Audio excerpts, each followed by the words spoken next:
Locker room, I don't know if I should be talking to y'all right now. I ain't gonna lie, it's late. I just got home. You can tell my voice is kind of hoarse, raspy. I don't know. Walt, turn that down, Walt. Yeah, That's my brother over there, the Joker. Came in for the game. But listen, I can have a few and come and talk to you.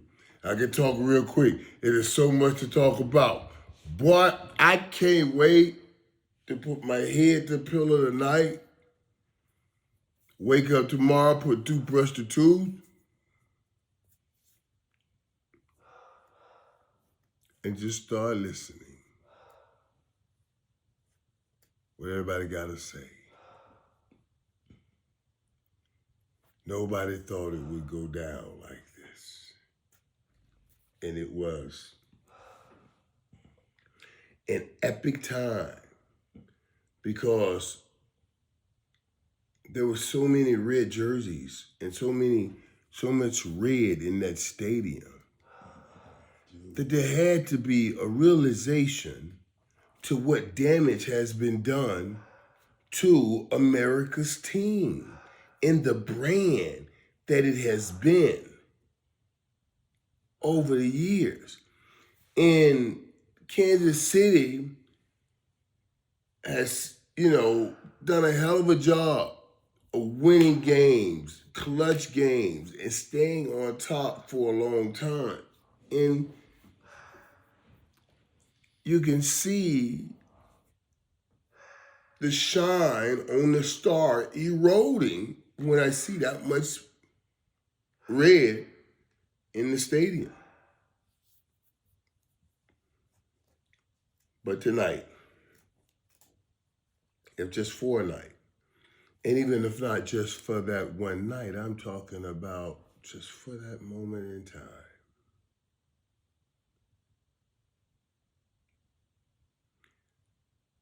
We got a glimpse of what it could be, what it should be. And if everybody gave everything they had every time they had a chance to give it, you're looking at what it would be. The game, interesting watching the levels of it. How, you get an early interception, early adversity, and they go score. And this is Patrick Mahomes. It's the Chiefs. These are champs. But you withstood it. And you came back and you scored. I thought even coming out the second half, that first drive, after we stopped the Chiefs, I was like, oh my God, we stopped the Chiefs. This is a huge drive. And then George dropped that slant route. I said, oh my God, that's going to kill us. That's going to hurt us because that's Patrick Mahomes. But through all of those missteps, setbacks, issues, they plowed on and got it done, man. I've been stating this, and we shall see this. I said last week, we beat the current champs. This week, we beat the perennial champs. And soon, very soon, we will be champs. The steps of a champion are ordered. And you gotta beat the man to be the man. They call this prison mentality. You get what I'm saying? The Cowboys beat the man 31-28. The Cowboys last week, 5 days ago, beat the man when they beat the Philadelphia Eagles. Yeah. I'm not saying right now they are the man. But if they keep playing like this, they will be the man, if you get what I'm saying. Analysis on this game, I want you to understand the difference when you have a threat, a real threat outside. CeeDee Lamb has always been a great inside presence and a great inside threat. But think about it, the outside threat. You got everything you want. I saw it all day. The one-on-ones with George Pickens out wide and the slant routes that Shoddy is starting to really love with George Pickens. Now he has tied it in. Because let me tell you, the slant route will always be there, especially backside one-on-one, because everybody's so afraid they'll open up, afraid for him to go deep. And if he's patient enough and open up, go deep, and then cut across their face, oh my God, he causes damage.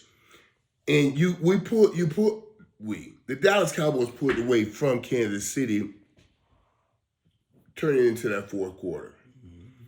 Before that, go look at the numbers. I think, because the numbers come up on the board, I think George Pickens had 22 yards. But then in that later in the game, you get those slant routes. And he's turning those slant routes into more than just a slant. He has that ability, he catches the ball like to spin back outside and get back up the field because you're outside. I told you, it's one-on-one. You're not inside with all of that jump and gunk in there. So when you start throwing that ball outside to George, then we start pulling away. I know the game was only a 3-point game, but I thought the Cowboys won by even better and more than that. That's just what Patrick Mahomes is, because he made some incredible plays. There were times they could have gotten him, but he pulled away. I'm telling you, I want to see the Didymus. It's what Didymus. You know what Didymus is, peeps? Like we're going to tell you, Didymus in the Bible called Doubting Thomas. It's a guy that has what they call a split tongue. A dual personality.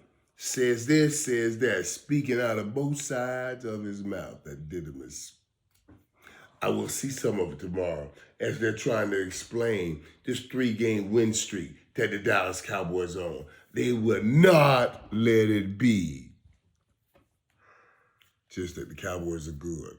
It's got to be the Chiefs are done. Something's wrong with this person, something wrong with that person, something going on with them. But it won't be the Cowboys are good. Folks, all I'm saying is what I'm saying.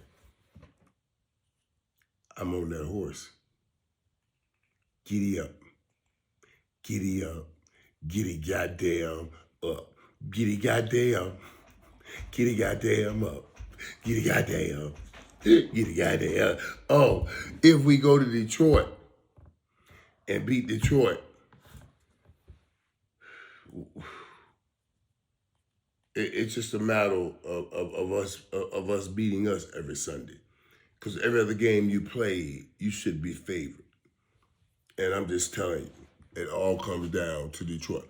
And Detroit's going to battle like I don't know what. Because Detroit today opened the day up losing to the Green Bay Packers 31-24. The Packs look like something, man. Wick on the outside and Christian Watson going deep. Sir Jordan Love did his thing and Green Bay came up on top. I'm not worried about that, but I am worried about what I saw with Detroit. Detroit, two things. Detroit, I knew they were in trouble when I knew they lost Sam Laporta for the year. And today, Amon-Ra St. Brown went down. You know what I mean? And he didn't come back in the game, and it was a lower ankle. And there's no way you recover from a lower ankle in a week. So I know, he's going to have some issues. Or he may be questionable to play. And that'll make a huge difference for that Dallas game next week. You know what I mean? But congrats to Green Bay, jumping in, running the ball hard, making plays. What some beautiful throws Jordan Love made too in that game. So you know what I mean? And man, Josh Jacobs just seemed like a different dude in Green Bay, even than he was with the Raiders. You know what I mean? Now that last game is a whopper. Because I knew once they announced Joe Burrow was returning to play everything had to hit. Joe Burrow and Jamar Chase has that thing whenever they're on the field. Jamar goes over 100 yards today, and they beat the Ravens today, 32-14. We've been talking about the issues the Bengals, the issues the Ravens been having, and now the Bengals have beat them.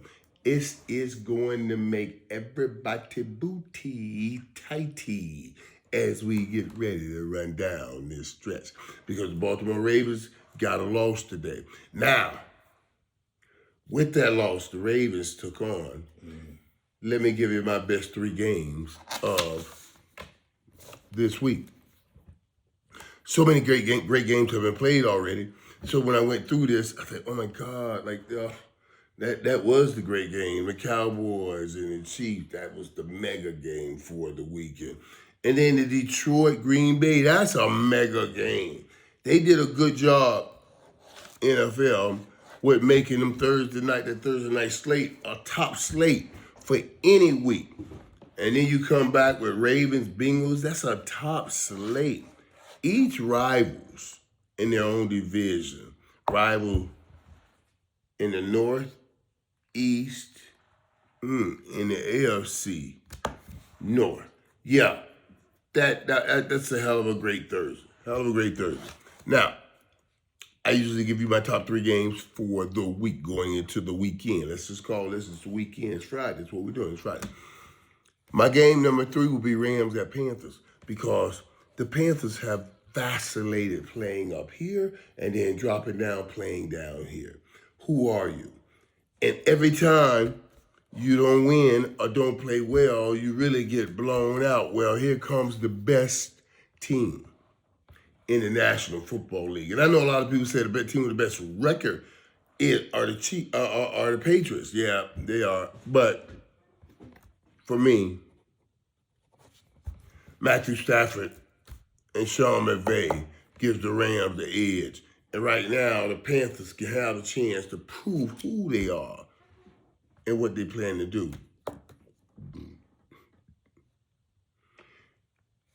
What they plan to do and how much they believe in themselves by knocking off the number 1 team in the National Football League. My number 2 game, this is a close game, and it's a game now that must be recognized and realized and broken down even more. It's the Buffalo Bills versus the Ravens. You know, Buffalo understand the fight they are in. We just talked about where the Patriots are in Buffalo and the Steelers. The Steelers right now have to be breathing. Baltimore lost. We got a chance. We got to go in here and get it done. You see what I mean? And the number 1 game for the weekend for me will be played on what we call Black Friday. Black Friday. You see what I'm saying? The Chicago Bears versus the Philadelphia Eagles. We're giving a lot of love and a lot of props to Caleb Williams, Ben Johnson in the Chicago Bears office. Let's see what they can do against that Philadelphia Eagles defense and a Philadelphia team that's weary, willing, and swirling and worrying because they can't lose another game.